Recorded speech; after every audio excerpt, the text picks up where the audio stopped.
বিভিন্ন সড়ক মহাসড়কে হিজড়াদের দাপট ও চাঁদাবাজিতে সাধারণ জনগণ যেখানে অতিষ্ঠ, সেখানে গাজীপুরের শিলা হিজড়া নিজের পরিশ্রম আর অদম্য ইচ্ছাশক্তিকে সঙ্গী করে পশু পাখি পালন করে হয়েছেন স্বাবলম্বী। ভাড়া নেওয়া ছোট্ট জায়গায় গড়ে তুলেছেন খামার।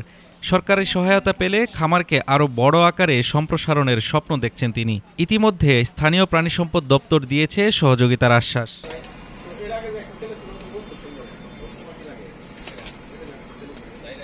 গাজীপুরের ভোগড়া বাইপাস এলাকায় শিলা নামে এক হিজড়া ৫% জমি ভাড়া নিয়ে গড়ে তুলেছেন ছোট্ট একটি খামার। এখানে প্রায় ৪০টি ছাগলসহ হাঁস, মুরগি আর গবাদি পশু লালন পালন করছেন তিনি। নিজের জীবিকা নির্বাহের পাশাপাশি স্বপ্ন দেখছেন স্বাবলম্বী হওয়ার। আমি এখানে দীর্ঘদিন যাবত ধরে কাজ করি। আপুর ৪-৫টা ছাগল আছিল, সেই ৪-৫টা ছাগল দিয়ে এখন থেকে প্রায় হয়ে গেছে ৩০-৪০টা ছাগল হয়ে গেছে। আমি আশা করি সরকারের সহযোগিতায় যদি কিছু পান, সে একটা বড় খামার দিয়ে আমার মতো আরো কয়েকজন কর্মচারী রাখতে পারবেন।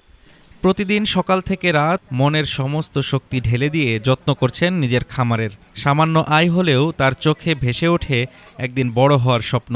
সরকারি সহায়তা আর একটু সহযোগিতা পেলে গরু ছাগল থেকে শুরু করে হাঁস মুরগি সবকিছু আরো বড় আকারে পালনের ইচ্ছে তার।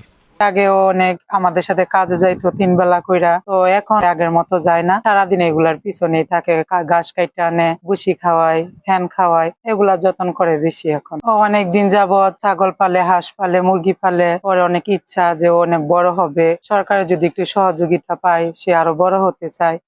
তার এই উদ্যোগে অর্থনৈতিকভাবে তিনি যেমন লাভবান হচ্ছেন, তেমনি কর্মসংস্থানেরও সৃষ্টি হচ্ছে। তবে সরকারি সহযোগিতা পেলে তার খামার আরও সম্প্রসারিত হয়ে কর্মসংস্থান আরও বৃদ্ধি পেত, এমন দাবি করেছে শিলা হিজড়া। শিলার এই উদ্যোগ দেখেছে স্থানীয় প্রাণী সম্পদ দপ্তরও। হিজড়া সম্প্রদায়ের এমন উদ্যোগকে স্বাগত জানিয়ে সর্বাত্মক সহযোগিতার আশ্বাস দিয়েছেন প্রাণী সম্পদ কর্মকর্তা। উপজেলায় যাতে তারা যোগাযোগ করে, তাদের নাম, ঠিকানাটা, মোবাইল নম্বরটা দিয়ে যায়। আমরা যখনই কোনো সুযোগ সুবিধা আসবে, প্রশিক্ষণ বলেন বা অন্য কোনো প্রণোদনা বলেন বা অন্য কোনো সুযোগ সুবিধা আসে, সেটা আমরা তাদের দিব।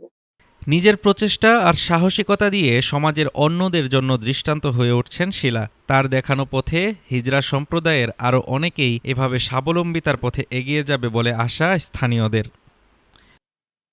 Desk report, Dhaka today.